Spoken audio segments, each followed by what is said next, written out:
출근길 뉴스를 종합해드립니다. 깊이 있는 뉴스 YTN FM 출발 새아침.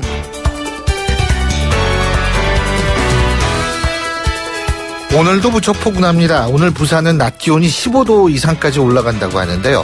이런 걸 보면 봄이 시작됨을 느낄 수가 있습니다. 물론 아직 봄 냄새를 맡을 수는 없습니다만 기온을 보면 분명 초봄인 것 같다는 말입니다. 계절의 변화를 느낄 수 있는 방법 여러 가지가 있을 수 있지만은요. 냄새로 계절의 변화를 감지하는 분들도 많습니다. 각 계절 특유의 냄새가 있다는 건데 어쨌든 봄을 온몸으로 느낄 수 있는 시간도 머지 않았습니다. 이 다가올 봄을 위해서 우리가 준비해야 할 것들이 과연 뭐가 있을지도 이제는 생각해 봐야겠죠. 신율의 출발 새 아침 3부 순서 시작합니다.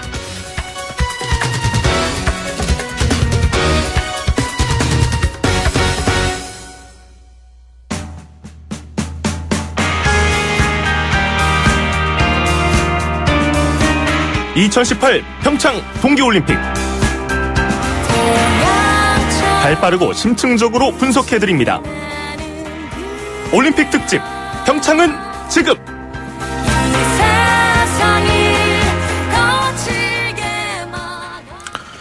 예, 평창 동계올림픽 특집으로 매일 보내드리고 있는 평창은 지금. 오늘도 최동훈 스포츠 평론가 연결해서 어제 있었던 경기 얘기 그리고 오늘 주목해야 될 경기 어떤 게 있는지 알아보겠습니다. 최동훈 스포츠 평론가 전화 연결하겠습니다. 안녕하십니까? 예, 안녕하세요. 예, 스피드 스케이팅 남자 500m에서도 은메달이 나왔는데 차민규 선수요. 예. 올림픽 이번이 처음 출전한 거라고 그러더라고요. 예? 예, 대단해요. 예. 예. 어제 이 스피드 스케이팅 남자 500m 경기가 있었고요. 이 차민규 선수가 14조 아웃코스에서 레이스에 나섰거든요. 이 34초 42로 올림픽 하이 기록을 내고 차민규 선수 본인은 레이스 마치자마자 1위에 오른 겁니다. 네. 차민규 선수 뒤로 8명의 선수들이 남아있었고요.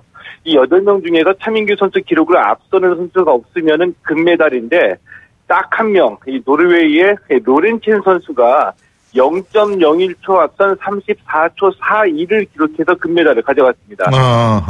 이 500m는 이 소치 동계 올림픽에서 이 빙상 강국이죠. 이 네덜란드가 금은동을 모두 다 석권했던 종목인데 이 평창 올림픽에서는 좀 의외의 결과입니다. 1위가 노르웨이, 2위가 한국, 3위는 중국이 차지했습니다. 뭐 0.01초 차이라 그러더라고요. 예? 눈으로는 뭐 확인이 불가능한 그런. 글쎄요. 차이죠. 근데 아니, 제가 볼 때 이 차민규 선수 아주 그 유머도 있어요. 내가 다리가 짧아서 그렇다. 예? 예. 근데 이 차민규 선수 많이 알려진 선수는 아니었죠. 그죠? 예, 그렇습니다. 그동안 이 남자 스피드 스케이팅은 이승훈이라는 에이스가 있어서 이제 많이 알려지지 않았는데, 이 차민규 선수가 이 초등학교 3학년 때 몸이 허약해서 스케이트를 시작을 했고요. 쇼트트랙으로 출발했는데 대학에 와서 스피드 스케이팅으로 종목을 바꿨습니다. 2016년 이 삿포로 동계 아시안 게임 대표 선발전에서 밴쿠버 동계올림픽에서 금메달을 땄던 선수죠. 이 선배 오태범 선수를 제치면서 이름 석자를 알리게 됐고요. 지난해 월드컵 3차 대회에서 34초 31로 준우승하면서 빙상 관계자들을 깜짝 놀라게 했습니다.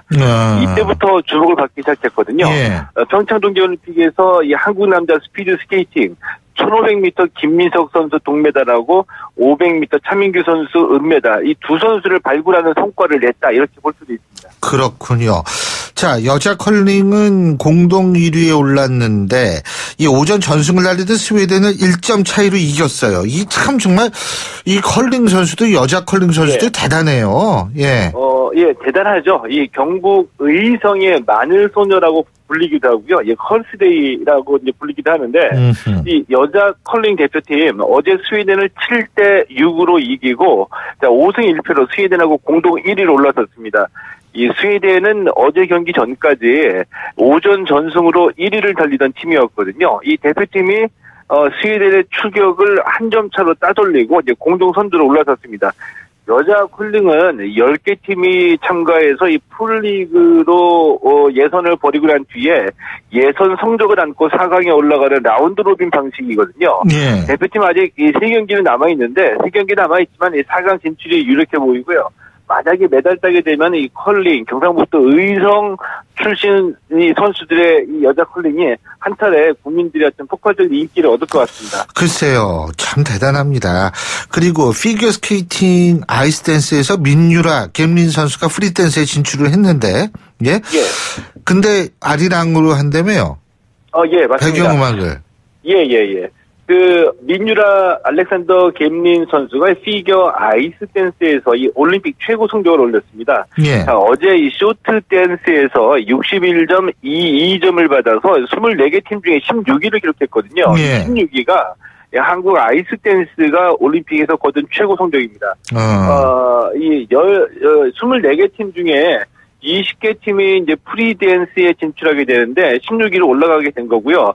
프리댄스에서 아리랑을 배경음악으로 선곡했거든요. 네. 근데 올림픽에서 목표가 민유라 선수가 밝히기를 나는 아리랑 배경음악으로 아리랑 무대를 펼치는 것이 목표다. 이렇게 얘기하면서 아리랑에 굉장히 애착을 보여왔었는데 일단 첫 번째 목표는 이룬 것으로 봐야 되겠죠. 진짜 그러네요. 예. 자, 그리고 여자팀 추월은 준결승 진출에 실패를 했는데, 김보름 선수의 인터뷰가 논란이 되고 있다고 그러는데, 왜 그런 거예요?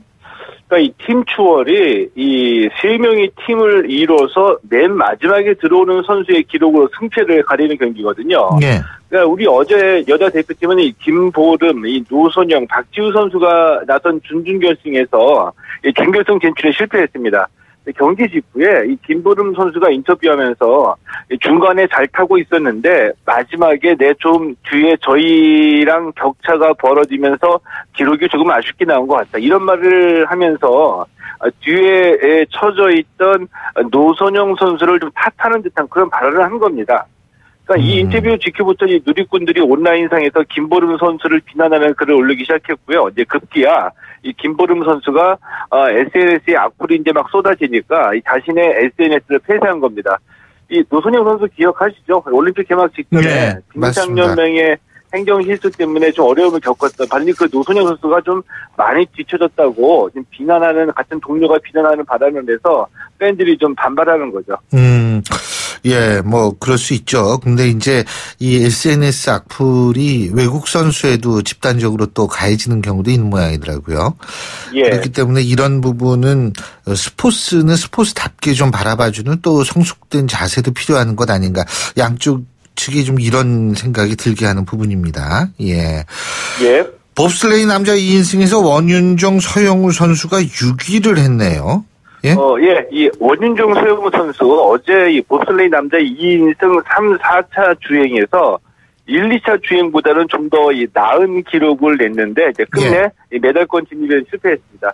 1차에서 4차까지 합산 기록 3분 17초 40으로 6위를 기록했고요. 이 봅슬레이 남자 2인승도 좀 이 메달을 사실은 기대했던 종목인데 아쉽게도 봅슬레이 최초의 메달에는 실패했습니다. 물론 6등도 잘한 거예요. 근데 더 잘할 거라는 예측도 많았는데 말이에요. 그죠? 예. 그래서 좀 자, 우리가 지금 금메달 3개죠? 은메달 2개, 동메달 2개. 예? 이거 뭐 순서 따지는 건 좀 그렇습니다만 몇 등이요? 이러면서 물어보는 게 좀 웃깁니다만, 예. 근데 그러기도 한데요. 이제 이 국민들이 좀 관심 갖고 있는 게 첫 번째는 몇 개냐 또 몇이냐 이거니까요. 예. 어제 이제 차민규 선수가 은메달 1개 추가하면서 우리나라가 금셋, 은둘, 동 2개로 이 메달 순위 9위에 현재 올라 있습니다. 노르웨이가 금메달 11개로 1위이고요. 독일이 금메달 10개로 2위인데 노르웨이하고 독일이 1위를 다투고 있습니다. 오늘 눈여겨볼 경기 어떤 게 있습니까? 드디어 쇼트트랙 여자 3000m가 열리거든요. 여자 3000m 개주 결승이 열립니다. 신석희, 최민정, 김아랑, 이유빈 선수가 출전하고요. 여자 1000m 예선하고 남자 500m 예선도 쇼트트랙에서 함께 열립니다. 피겨 스케이팅, 아이스댄스, 프리댄스에서는 말씀드린 대로 이 민유라, 갬린 선수가 출전하고요. 지금 관심 받고 떠오르는 팀입니다. 여자 컬링 대표팀 미국과 예선 7차전에 나섭니다. 예, 잘 알겠습니다. 오늘 말씀 잘 들었습니다. 고맙습니다. 예, 고맙습니다. 예, 지금까지 최동호 스포츠 평론가였습니다. YTN 라디오 신율의 출발 새 아침. 예, 올림픽을 보다 보면은 이 선수와 감독 사이 혹은 선수와 가족 사이 이 코끝이 정말 찡해지는 장면이 여러 차례 연출됩니다만 이번 평창 동계올림픽에서 가장 또 이 좀 그렇게 찡했던 장면 하나를 꼽으라면 아마 스켈레톤 종목을 꼽을 수 있을 것 같습니다. 아시아 최초로 이 썰매 종목에서 금메달을 걸었던 윤성빈 선수가 기자회견을 앞두고 본인의 스승이죠. 이용 감독한테 다가가서 메달을 걸어주는 세레모니를 펼쳤는데요. 선수도 감독도 보는 사람도 정말 코끝이 찡했습니다. 자, 윤성빈 선수로부터 직접 메달 세레모니를 받았던 봅슬레이 스켈레톤 국가대표팀의 이용총 감독 전화 연결해서 직접 얘기 들어보겠습니다. 감독님 안녕하십니까? 네, 안녕하세요. 예, 아직 경기 중이실 때 이렇게 또 인터뷰 응해 주셔서 감사합니다. 예. 예. 진짜 찡했죠? 저 금메달 딱 윤성빈 선수가 우리 이용 감독님한테 금메달 걸어줬을 때, 그죠? 네, 저는 그 눈물을 흘릴 거라고 전혀 생각 못 했습니다. 예.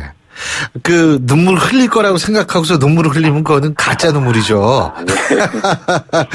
아유, 근데 윤성빈 선수가 뭐라고 안 그랬어요, 그때? 전혀 예상 못 했고요. 예. 전날에 이제 그 메달 이제 세레모니를 하는데, 시합이 있어가지고, 메달 스켈레톤 시합이 있어가지고 가지를 못했습니다. 네. 예, 그래서 어머니께 좀 죄송하고 좀 되도록 갈 수 있는 이제 회장님들이나 이제 갔었는데, 그래도 금메달인데 너무 못 가서 아쉬운 점이 참 많았다라고 좀 성빈한테 얘기를 했는데, 예. 이제 기자회견 이제 전에 이제 앉아서 기다리는데, 이제 메달을 꺼내면 저한테 걸어주는데, 그동안에 이제 메달을 걸어주는 순간, 그동안에 어떤 지내왔던 순간들, 힘들었던 순간들이 갑자기 와 닿더라고요. 예, 바보가 됐습니다, 순간. 아니, 보는 사람도 너무 가슴이 찡했어요. 네. 예. 사실, 제가 알기로는 윤성빈 선수의 아버님께서는 일찍 돌아가신 걸로 알고 있거든요. 네네. 그렇죠. 네. 더군다나 그런 상황이고, 또 집안 형편도 그래서 상당히 넉넉하지 못한 상황에서, 네. 이렇게 참 아주 대업을 달성했다는 차원에서도 굉장히 저는 기분이 좋고요. 네. 그런데, 우리 이용 감독님이 윤성빈 선수 딱 봤을 때, 이 친구면은 금메달 따겠다 이런 생각 좀 들으셨어요? 당연히 처음 봤을 때는, 그런 생각은 들지 못했습니다. 예. 네. 모두가 처음을 하게 되면, 뭐, 누구나 다 초보이고, 가능성은 있지만, 확실성은 좀 없었는데요. 예. 예, 하지만 윤성빈 선수의, 노력형 천재라고 좀 볼 수 있거든요. 노력형 예. 천재요? 예. 노력은 안 하는 건 아닙니다. 노력을 하는데 다만 남들한테 보이지 않는 노력을 하고 있습니다. 남들 보는 데서 열심히 하는 것보다는 묵묵히 혼자 자기 개발하고 분석하고 그런 것들이 굉장히 많았죠. 그 노력형 천재다. 네. 노력형 천재. 근데 사실 천재보다 노력이 더 중요하겠죠. 예. 네, 맞습니다. 근데 지금 윤성빈 선수의 기록이 3분 20초 55죠. 1, 네. 2, 3, 4차 시기 합해가지고. 네네. 이게 스켈레톤. 이거 사실 우리나라 사람도 잘 모르거든요. 저도 잘 모르고. 이게 어느 정도 대단한 거예요? 이 기록이. 대략 이제 월드컵을 나가면요. 예. 한 1위부터 한 5위까지가 0.3초 정도 차이가 납니다. 예. 한 번 주행할 때요. 예. 예. 근데 윤성민 선수는 이미 이제 1위와 2위 격차가 한 번 탈 때 0.4초에서 0.5초가 되거든요. 한 번 탈 때 봤다. 예. 그렇게 생각하면 굉장히 이제 많은 차이가 난 거라고 볼 수 있습니다. 근데 이 스켈레톤이라는 거 보면은요. 네. 겁나요. 속도 엄청 빠르죠? 예? 네, 빠릅니다. 140km가 시속 넘는다고 그러더라고요. 예? 네네. 이거 선수들도 무서울 것 같은데. 이 정도 속도면은요. 이걸, 트랙을 이제 보면서 탄다는 것은 불가능하고요. 네. 사전에 충분한 연습을 하고서 시합에 나갈 때는, 그 연습한 주행을 그대로, 주행을 하는 그런 이제 방법을 통해서 이제 시합을 합니다. 네, 그래서 이걸 내가 이 트랙을 보면서 이 코너를 조정을 한다면, 이미 늦었고 분명히 그것은 큰 실수가 있는데 그만큼 연습을 많이 했다는 겁니다. 여기 이거 잘 타기 위해선 몸무게를 좀 늘려야 되는 모양이죠. 사실 다른 운동 종목은 몸무게를 줄이려고 하는 경우도 많은데 법슬레이하고 스켈레톤은 몸무게를 좀 늘려야 되는 모양이더라고요. 법슬레이는 법슬레이 스켈레톤은 몸무게 많이 늘어나면 좋은데요. 예. 한 문제가 이제 두 가지 문제점이 있는데 몸무게가 많이 늘어나면 이제 스피드가 줄고, 네. 스피드가 빠르면 그만큼 몸무게가 더 필요한 종목입니다. 예, 그래서 적정 무게가 또 있고요. 예. 그 몸무게를 이겨내려면 그만큼 또 강한 훈련이 또 있어야 됩니다. 예. 아니, 스켈레톤 뿐만이 아니고 법슬레이도 네. 이렇게 보면 선수들 중에서 이렇게 배도 좀 적당히 이렇게 나온, 예? 아주 이게 보면은, 아유, 반갑다, 진짜. 운동선수들 그러면 보통 이제 막 식스팩 나오고 막 근육 막 단단하고 이럴 것 같은데 아주 네네. 우리 같다 이런 느낌, 친숙함도 들고 그래요, 예? 그래서 하루에 막 8끼씩 먹는 선수도 있는 모양이죠? 네, 8끼라는 그 말이요. 네. 아침, 점심, 저녁을 먹는데, 아침 먹고, 이제 운동하기 전에 이제 먹고, 또 점심 먹고, 운동하고 나서 먹고, 저녁 먹고, 또 이제 자기 전에 먹고. 아하. 예.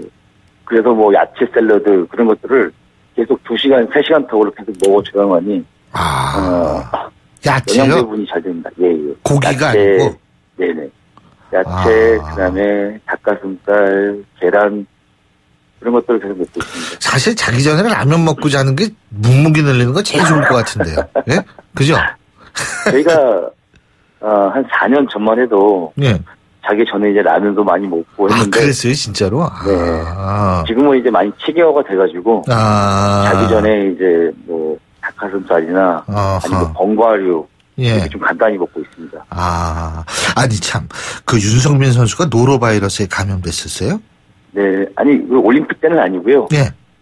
예, 지난 이제 월드컵 때. 월드컵 때요. 네, 노로바이러스 걸려가지고 이 경기를 좀 어떻게 할까라는 생각도 많이 고민했었습니다. 예. 근데 이제 윤성민 선수한테 이제 첫 번째가 선수의 의지 아닙니까? 예. 그래서 이제 이번 경기보다는 다음 경기를 생각하는 게 어떨까라고 생각을 했는데 윤성민 선수가 충분히 가능할 거다고 어차피 여기까지 왔는데 포기할 수는 없다고 해서 아무 부담 없이 진행했던 게 이제 그 월드컵에서 금메달이 나왔던 거죠. 그리고 제가 이용 감독님한테 또 하나 여쭤볼게. 네네. 왜 평창 선수촌이 아니라 진천 선수촌에 계셨어요? 제가 노루 바이러스 때문에 굉장히 걱정을 많이 했어요. 전염병도 있고 해가지고. 대한체육회에 얘기해서 이제 동계 종목 전용 숙소를 하나를 좀, 체육회에 내줬습니다. 그곳은, 2층에 이제, 잘 수 있는 공간이 있고요. 예. 1층이 식당이고, 그 다음에 지하 1층이 웨이트장입니다. 예, 그렇게 한다면 체력 소모가 이제 가장 이제 적게 이동을 할 수 있고, 선수들이 이제 바람을 맞지 않고, 운동, 식사, 잠을 다 잘 수 있기 때문에, 어떤 감기라든지 그런 것들을, 축소화시킬 수 있는 부분이죠. 그렇군요. 네. 근데 어쨌든 선수들도 그렇게 대단하고요. 네. 그 선수들이 대단하기까지는 이용 감독님이 있어서 가능했다. 이런 얘기가 많아요. 본인 얘기하니까 좀 여러 가지로 좀 겸연쩍으실 수도 있지만 사실이거든요. 올림픽 앞두고 머리도 빡빡 깎으셨다며요. 예. 예. 예. 훈련을, 저희가 항상 이제, 일주일 훈련을 하고, 이제 시합을 하고, 그러는데요. 근데 이제 국내에서 훈련하다 보니까 한 2주 동안에 연습만 하다 보니 선수들이 어떤 시합할 수 있는 긴장감이 좀 덜 하더라고요. 이거 선수들한테 이제 긴장감을 살짝 줘야만이, 올림픽이라는 어떤 그런 각오가 좀 새롭겠구나, 이제 느꼈을 때, 과연 내가 어떤 행동을 좀 취하거나 어떻게 할까 해서, 삭발을 하려고 했는데, 그냥 미용실이나 아니면 유발소에서 삭발하기는 아무 의미가 없을 것 같아요. 예. 그래서 선수들 이제 윤성민 선수나 이제 곱슬 선수들을 이제 다 모여놓고 선수들이 직접 제 머리를 이제 삭발을 한 거죠. 그거 아주 참 중요한 그 의미가 있는 것 같은데 어떻게 보십니까? 감독님께서 보실 때 윤성빈 선수 아니면 네. 스켈레톤의 원윤종, 서영우 선수 네. 지금 물론 역대 올림픽에서 최고의 기록을 세웠지 않습니까? 법슬레이하고 이 네. 스켈레톤 양쪽 종목에서 네. 그렇다면은 법슬레이 감독도 맡고 계시니까 법슬레이하고 지금 소위 말해 스켈레톤이요. 네. 여기에서 다음번 올림픽에 다시 한번 더 특히 이제 법슬레이 같은 거 원윤종, 서영우 선수 같은 경우엔 좀 메달 도전이 가능할 거라고 보십니까? 윤성빈 선수 한 번 더 도전해서 금메달 따는 거 하고요. 네. 저희 선수들은 지금 현재 베이징뿐만이 아니고요. 예. 그 이상에도 갈 수 있는 나이들입니다. 아, 젊으니까. 네. 이미 이제 저는 이제 2011년부터 임용을 할 때부터 네. 예, 정말 어린 친구들을 이제, 선발을 좀 했었거든요. 윤성민 선수도 19살이고, 원용 선수도 23살, 4살이고, 예, 앞을 한 향후 10년을 보고 했기 때문에, 예, 이 친구들이, 베이징에서는 아마 최절정의 선수들입니다. 아, 예. 지금이 시작이군요. 네. 네, 그러니까 아하. 모든 분들이 이제, 관계자분들이 평창 때까지 그런 표현들을 많이 쓰시는데 제 입장에서는 평창을 기점으로 봅슬레이 스켈레톤은 시작이라고 좀 봅니다.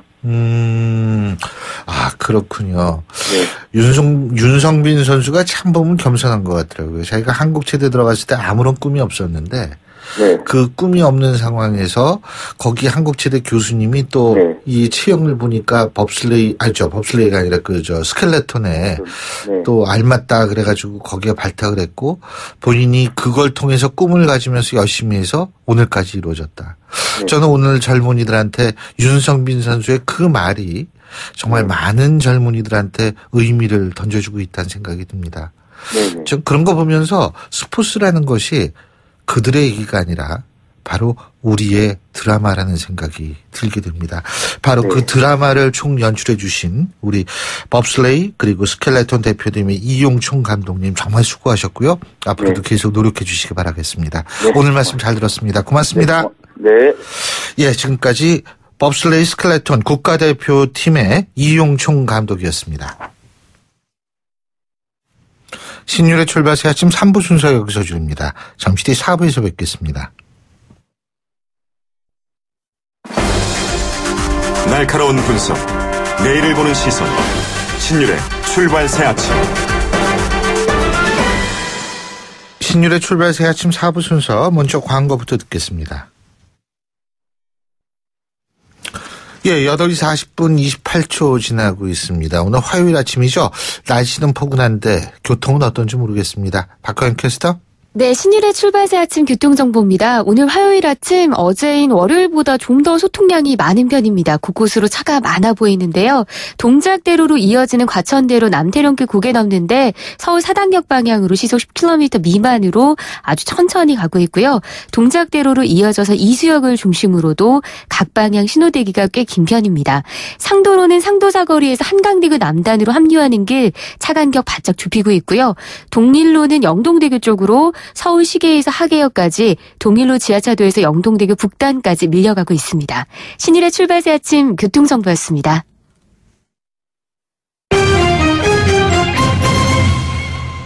경제뉴스 알아보겠습니다. 한국경제신문의 정인설 기자 스튜디오에 오늘 나와 있습니다. 네, 안녕하세요. 나왔습니다. 예, 정인설입니다.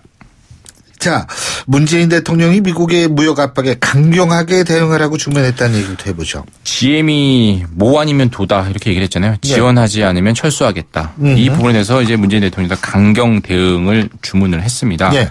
왜냐하면 이제 지금 철강뿐만 아니고 뭐 반도체 특허 침해 조사도 있었고 태양광 세탁기에 대한 그 관세 고율 관세 세이프가드 발행도 있었는데요. 이 부분에 대해서 적극적으로 대응해라. 그리고 한미 FTA 개정 협상이 있는데 이 부분의 부당함을 적극 주장하라고 지시를 했습니다.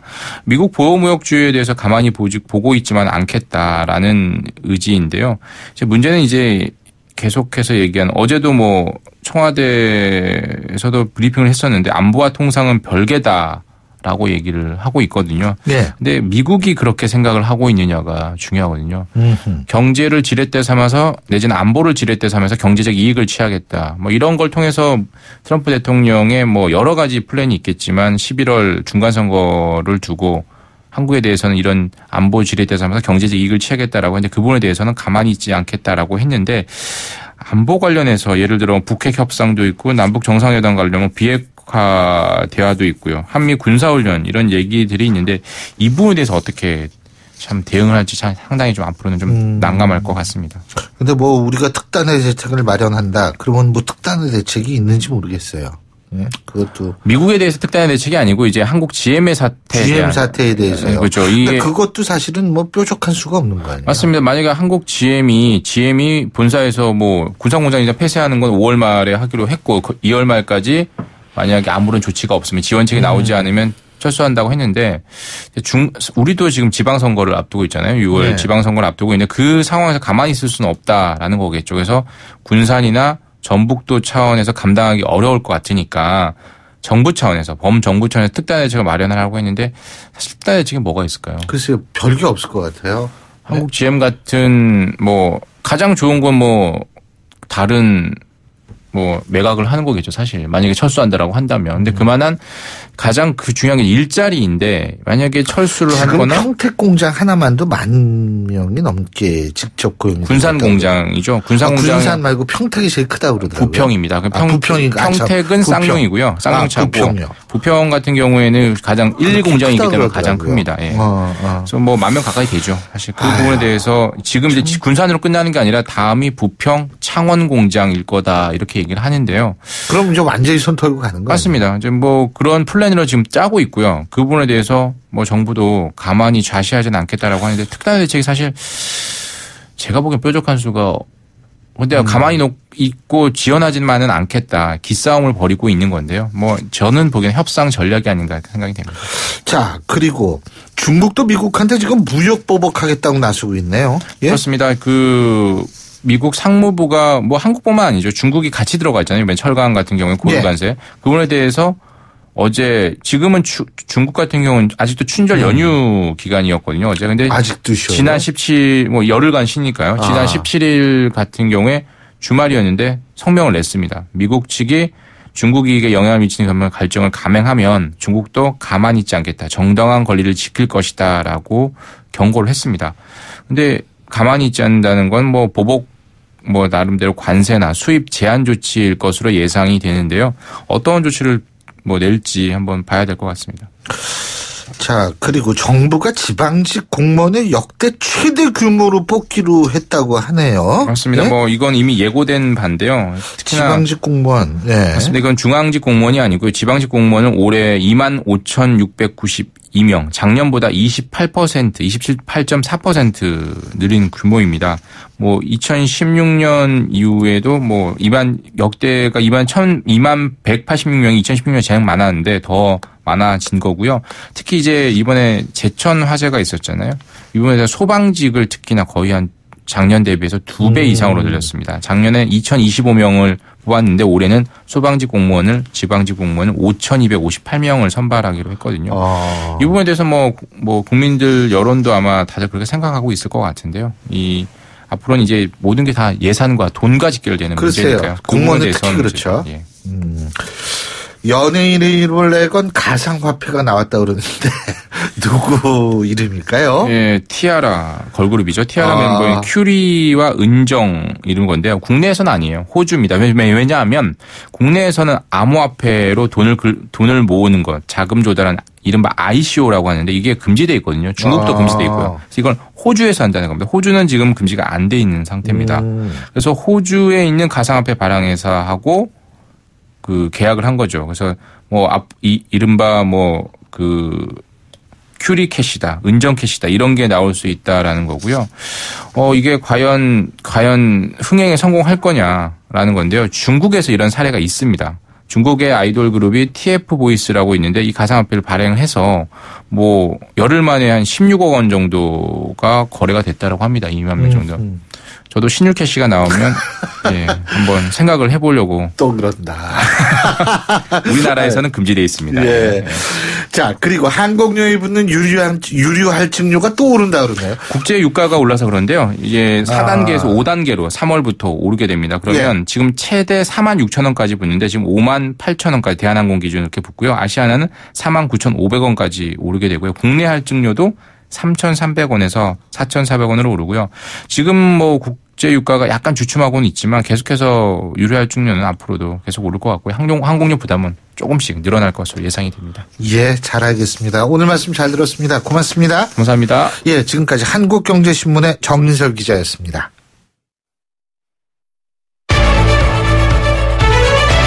민심은 천심이다. 생생한 여론을 통해 우리 사회를 진단합니다. 이것이 여론이다.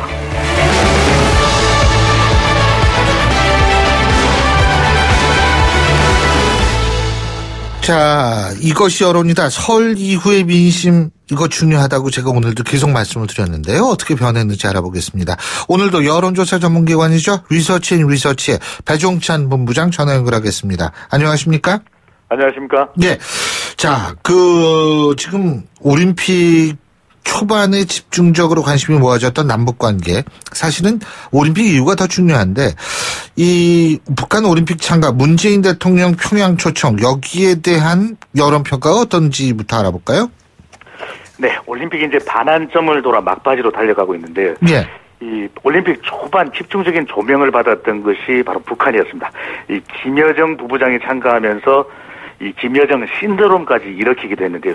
하지만 국민들은 북한의 근본적 태도 변화로 보지는 않는 것으로 나타났습니다. 이 칸타 퍼블릭이 SBS 의뢰를 받아 지난 11일부터 14일까지 실시하고 16일 발표한 조사, 전국 1,051명, 유무선 RDD 전화조사, 표본오차 95% 신뢰 수준, 플러스 마이너스 3.0%포인트, 성연령 지역 가중치가 적용됐고 응답률 12.4%. 자세한 사항은 중앙선거론조사 심의위원회 홈페이지에서 확인 가능합니다. 예. 우리가 궁금하게 여기는 것이 북한 올림픽 참가 대표단 파견되었고 이 문재인 대통령 방북 요청 등의 행동을 했는데 어떻게 평가하는지 물어보았습니다.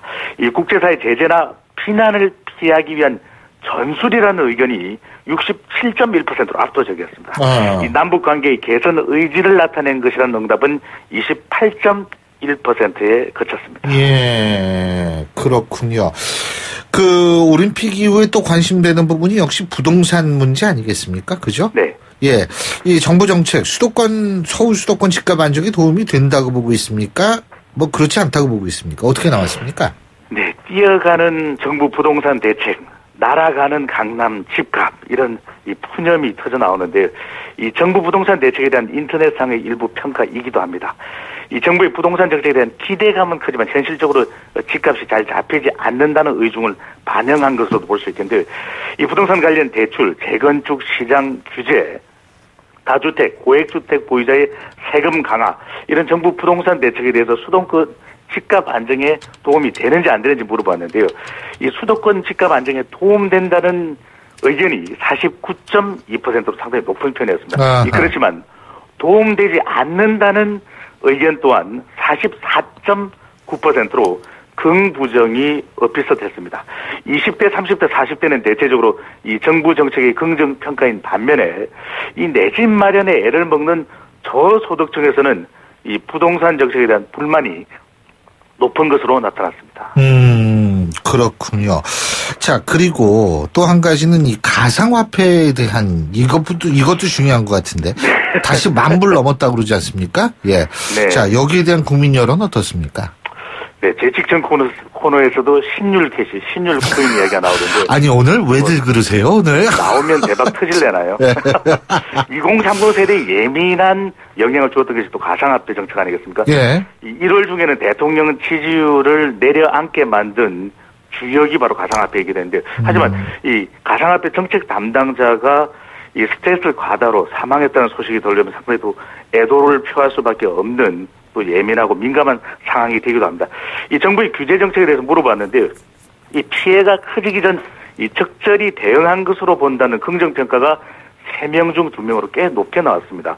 이 부정평가는 26.6%인데 그래서 폐쇄에 대해서는 부정적이었던 2030 세대가 이 정부가 거래 투명성을 강조하고 거래가 가능한 정책을 내놓으면서 이 긍정평가가 더 많아진 것으로 분석됩니다. 아, 그렇군요. 그리고 지금 올림픽 때문에 좀 묻혀 있는데 정치권의 가장 큰 이벤트 역시 지방선거 아니겠습니까? 그죠? 네.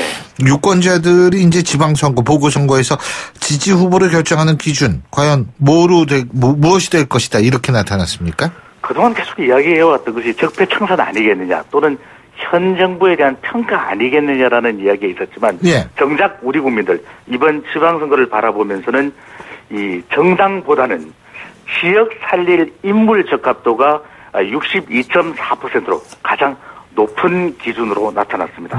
왜냐하면 우리가 정당 또는 이념 성향 따라 투표하는 경향이 이 투표율 가까워지면 나타나기는 하겠지만 우리 국민들이 그만큼 이 지역이 무너지고 있다, 지방이 무너지고 있다는 것에 대해서 더 많은 이 관심을 표명하고 있는 것으로 볼 수 있겠는데요. 이 적폐 청산 이전 정부 심판은 17.5%에 그쳤고요. 예. 현 정권의 실정 심판도 13.6%에 그쳤습니다. 이 현 정부 심판 또 적폐 청산에만 지나치게 매몰된다면 이 유권자들의 합리적인 선택에서 멀어진다는 것 반드시 정당도 후보자들도 알아야 될 걸로 보여집니다. 그렇습니다. 근데 이제 사실 이 지방선거의 특성상 더욱더 그럴 수 있는데 어쨌든 여러 가지로 두루두루 좀 잘 살피는 지혜가 필요할 것 같고 경제가 또 그만큼 어렵다 이런 의미도 될 수 있을 것 같네요. 오늘 말씀 여기까지 듣겠습니다. 고맙습니다. 감사합니다. 예, 지금까지 리서치의 배종찬 본부장이었고요. 자, 화요일 아침에 보내드린 신율의 출발새 아침. 오늘 순서는 여기서 모두 줄이겠습니다. 기온이 올라가면 미세먼지도 같이 올라가는 것 같아서 좀 걱정이 되는데 오늘은 어떨지 모르겠습니다. 어쨌든 여러분들 오늘 하루도 건강 조심하시면서 행복한 하루 되시기 바라겠고요. 전 내일 아침 7시 15분에 다시 오죠. 신율이었습니다. 고맙습니다.